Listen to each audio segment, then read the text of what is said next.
지난주와 이번 주에 거래가 재개된 바이오주 두 종목이 있었죠. 신라젠과 또 코오롱 티슈진입니다. 주가가 거래가 재개되자 좀 급등하고 이후에 급락하는 움직임들이 보이고 있고요. 코오롱 티슈진 역시 그 시작은 좋았으나 오늘장에서는 주가가 좀 밀리고 있습니다.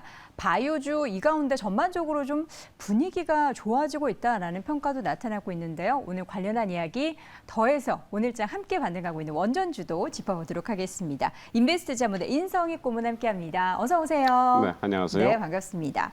바이오주 중에서 이제 거래 재개된 두 종목, 사실 그 한 2, 3년간 기다렸던 기존 주주분들에게는 어떻게 보면 탈출 할 수 있는 좋은 뭐 거의 절망이었다가 그렇죠. 그냥 끝났다, 이제 휴지다라고 뭐 덮어버렸던 네. 것 같아요. 그러다가 다시 재결하니까 아주 희망이 했는데 이게 이제 그 소액주 지분율이 상당히 높았거든요. 맞아요. 신라젠 같은 거는 거의 한 66%로 나오고 있어요. 네. 17만 명이 소액주주라는데.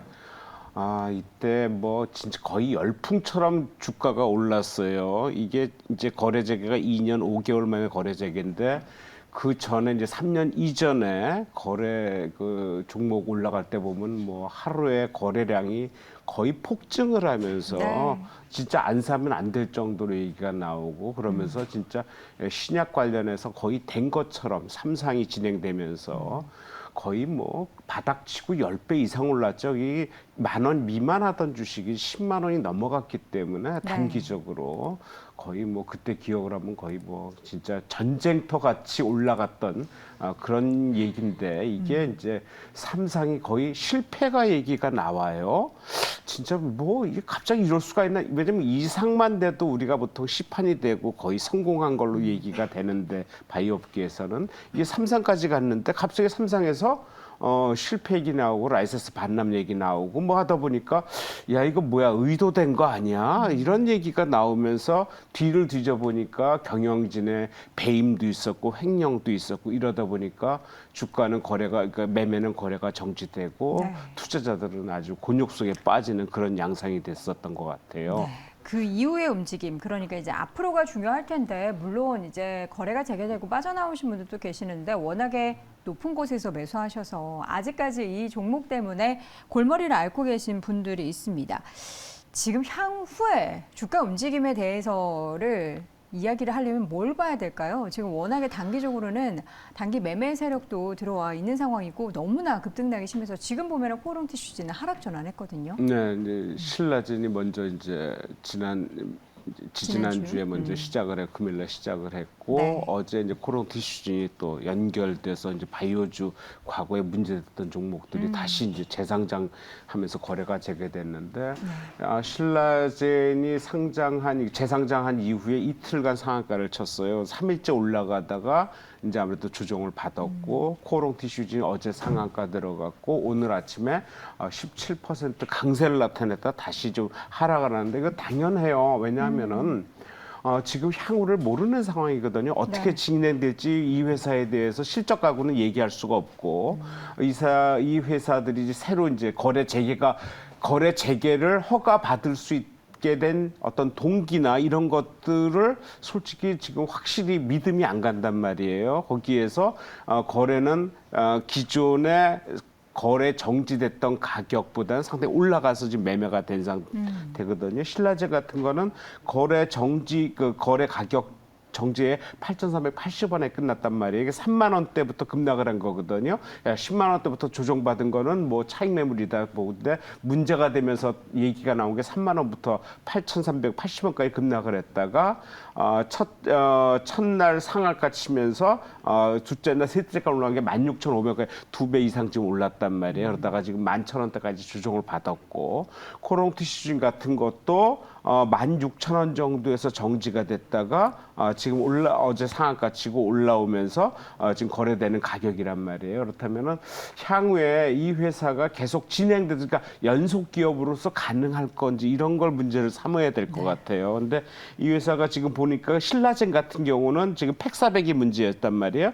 팩400이 문제였다가 임상 3상에서 이제 실패를 경험했고 최근에 지금 얘기 나온 것이 그 스위스의 바실리사로부터 고용암 후보 물질, 신약 후보 물질을 받아서 그 파이프라인 작업을 하는 모양이에요. 그래서 그런 것 때문에 그런 가능성 때문에 있는데 아무래도 이 회사가 실적이 계속 안 좋기 때문에 그런 거에 대해서 이제 일상 들어가고 있는데 언제 실적이 나올 거냐 그렇다면은 지금으로서는 과거의 어떤 기대감보다는 거래가 재개되면서 어떤 순간적으로 장이 안 좋다 보니까 순간적으로 수급이 집중되는 현상, 거기서 하루 이틀 상치고 차익 매물 나오고 다시 내려가긴 했는데 현재로서는 이 상태에서 계속 치고받는 매매가 계속 나오지 않겠느냐. 그러니까 단기 매매 트레이딩 관련해서 관점에서 들어가는 게 맞지 않겠냐 생각이 들고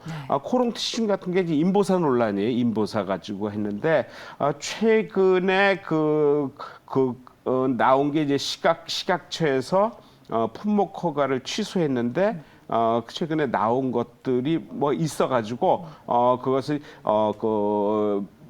미국에서 임상 들어가는 게 있어요. 네. 그래서 그걸 관련해 가지고 지금 거래가 재개가 되는데 코론트시도 아무래도 스토리 봐서는 신라젠하고 거의 비슷하게 움직이지 않겠느냐라는 생각. 근데 아무래도 대주주가 이제 코롱이 66% 대주주 네. 갖고 있기 때문에 대주주의 어떤 백그라운드는 충분히 자금력은 있다고 봤을 때는 신라젠보다 조금 난 현상 요 정도로 봐야 되지 않겠나 생각이 듭니다. 굳이 비교를 해보자면 신라제보다는 뭔가 이제 미드 구석에 있는 코롱 티슈진 쪽에 있어서 기울어지는데 지금 이야기 나누는 가운데 코롱 티슈진의 주가는 6%대까지 밀리고 있는 상황입니다.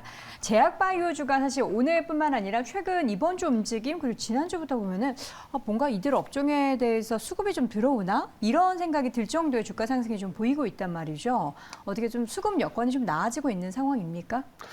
그렇게 썩 나아진다고 볼 수는 없어요. 이제 바닥을 올라서. 찍고 전체적으로 지금 바닥을 찍고 터닝하는 쪽에서 바이오주를 보니까 그것이 좀 먼저 올라갔다 이런 쪽으로 워낙 많이 빠졌기 때문에 터닝하는 쪽으로 봐야 되기 때문에 그런 쪽에서는 전체적인 그 시장 흐름과 연계해서 같이 보는 게 맞지 않겠나 좀 생각이 들고 굳이 바이오 쪽에서 한 가지 종목을 한번 찝어보라 그러면은 어차피 시간이 아마 그 업종을 탐색을 하고 특징주가 나오고 거기에 이제 가장 눈여겨볼 만한 종목이 뭔 것인가 이렇게 한번 얘기를 많이 하는 코너인데 전 개인적으로 한 파미쉘 정도 한번 보면 어떨까 생각이 들어요.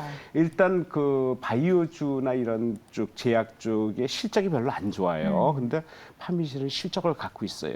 그리고 이게 세계 최초로 줄기세포 관련해 갖고 상장한 회사거든요. 그래서 그런 쪽에 기본 노하우를 이 기술력을 갖고 있고 거기에 실적이 뒷받침된다는 것. 그리고 실적을 보면은 작년에 76억 흑자, 그러니까 그 전에도 72억. 작년에 70 영업이 계속 흑자로 나오고 해서 대부분이 적자인 경우가 많았는데 흑자 나오고 올해 1분기, 2분기 합쳐서 67억 흑자고 온기까지 가면 한 160억, 작년에 한 2배까지도 지금 보고 있거든요. 그렇다면 실적은 큰 무리 없고 어떤 최근에 주가 움직임이 탄력적으로 움직이는 게 바닥을 찍은 모습을 좀 보여주고 있거든요. 바닥을 찍으면서 아직 거래량은 크게 눈여겨볼 만하지는 않지만은 바닥을 찍고 올라가는 모습이 다른 바이오주에 비해서 탄력도를 그리고 있다라는 쪽에서 제 개인적으로는 매물대가 이제 나오는 부분 그리고 전 고점에서 매물대가 나오는 부분 한 13,000원 전 고점 부분이 되겠죠. 고점에서 밀려난 부분인데 요 선까지는 큰 매물을 없이 현재로서는 소화해내가면서 한번 올라가지 않을까 좀 기대를 해보고 그런 쪽에서 한번 관심을 가져볼 종목이다라고 생각이 듭니다. 전체 바이오주에 있어서의 뭔가 시장의 뷰가 달라지거나 수급이 확실하게 유입이 된다라기보다는 전체적으로 많이 빠졌기 때문에 그에 따른 주가의 반등 정도로 보시고 이 가운데 있어서 시장이 바닥을 형성을 할 때 실적이 좀 담보가 되는 그런 종목 골라보자라는 관점으로 파미셀 함께 확인을 해봤고요. 원정 관련된 종목도 또 오랜만에 최근에 움직임들이 양호합니다. 사실 두산 에너빌리티를 비롯한 종목들 특히나 뭐 대당주라고 볼 수 있는 두산 에너빌리티의 주가도 오늘 2%대 오르고 있는데요. 일단 폴란드 쪽에 있어서 계속 뭔가 수주에 대한 청신호들이 나오고 있는 것이 모멘텀일까요? 왜 오르는 걸까요? 예, 지금 폴란드 수주가 지금 관건이에요. 폴란드가 지금 미국의 웨스팅하우스하고 지금 경쟁이 붙고 프랑스 업체도 하나 있는데 프랑스는 좀 제끼는 것 같고 이제 우리하고 미국의 웨스팅하우스하고 경쟁이 되는 것 같은데 거의 우리 쪽으로 넘어오는 것 같았는데 지금 웨스팅하우스에서 하나 걸었어요. 소송을 걸었어요. 지적재산권 관련해 갖고 미국 지방법원에 소송을 걸었어요. 이게 가능성이 있느냐 이런 관계자 얘기 들어보면은 크게 문제될 건 없다라는 얘기예요. 그러니까 아무래도 우리 원전의 그러니까 먼저 그런 거에 대한 그 노하우를 전수한 게 미국 업체인 거 맞아요. 근데 네. 시간이 많이 흘렀거든요. 우리나라의 자체 기술력이 상당히 많이 올라가 있어요. 과거 정부에서 원전을 막아서 그 기술력이 상당히 좀 더 이상 진행되지 못하고 좀 쇠퇴한 감이 없지 않아 있는데 이제 현 정부 들어서 다시 이제 그거를 시작을 하거든요. 그렇기 때문에 그런 쪽의 노하우가 그러니까 어떤 기술력 갖고 있는데 지금 과거에 해묵은 것 같고 지적재산권을 걸었다. 그거의 가능성이 얼마큼이다. 미국에는 아마 미국이 그 원전 관련해 갖고 관리하는 방법이 미국 자국으로 원전이 만약에 뭐 수출이 되거나 아니면 진행이 되면은 그거는 막어요. 지적재산 확실하는데 삼국으로의 얘기에 대해서는 미국이 그렇게까지 그 태클을 걸지 않거든요. 그래서 우리 같은 경우는 지금 체코나 사우디에도 하고 있지만은 최근에 이제 폴란드 관련해 갖고 이제 방위 산업 관련해서 K2나 K9, FA50 같은 것도 처음에 체결되는데 모양새 아니냐 하는데 실제로 체결되면서 큰 효과를 봤거든요. 네. 이번에 원전도 상당히 하는데 지금 얘기는 아마 1차, 2차로 좀 나눠서 하는데 1차는 미국의 웨스팅하우스에서 가져가는데 2차는 우리 쪽이 될 거다라는데 그 2차, 1차, 2차의 구분이 어느 정도일지는 잘 모르겠는데 지금 한 20년 정도 예상을 하면서 그거에 대해서 한 총 금액을 한 40조 이상으로 지금 보고 있어요. 네. 6기 정도 만든다 그러는데 단가가 우리가 제시한 게 상당히 싸요. 우리는 지금 평균적으로 한 270억 정도를 얘기를 네. 270억 달러예요. 얘기를 했고 미국 같은 경우는 320억 정도, 유럽은 거의 뭐 350억이 넘기 때문에 조금 제외되는 것 같으니까 이 원화로 환산하면 거의 40조에서 50조가 가까이 되는 사업이거든요. 이게 20년 동안 지금 한다는 건데 거기에 1차, 2차는 나눠서 미국이 먼저 1차 협상을 하고 1차 협상에서 뭘 가져가고 우리가 네. 2차 협상을 하는데 지금 그 전 보도는 올해 그러니까 다음 달 말에 그 체코 그 방문 이게 폴란드. 경영진이 직접 와서 우리나라에서 체결한다는 얘기가 정부가. 있단 말이에요. 네. 그래서 그게 어느 정도로 지금 가능성 신빙성을 갖고 가는지 모르겠는데 그런 쪽에서는 상당히 가능성이 있다. 원전 관련해서 네. 생각을 해야 되겠다 생각이 듭니다. 지금 폴란드 언론 그리고 원전업계 쪽에서의 이야기를 인용을 해서 한 언론사에서 단독 보도를 한 내용입니다. 지금 이번 달 31일에 예정돼 있다. 이런 LOI 그러니까 협력 의향서를 체결한다라는 건데 이렇게 협력 의향서 체결한다고 모두 다 수주가 되는 건 아니지만 어쨌든 가장 먼저 기회가 주어진다라는 점에서 굉장한 기대감을 갖고 있는 것 같습니다. 자, 그렇다면 기대감이 물씬 올라오고 있는 가운데 원전 쪽에서도 탑픽을 하나 골라봐야겠는데요. 어떤 종목 보십니까?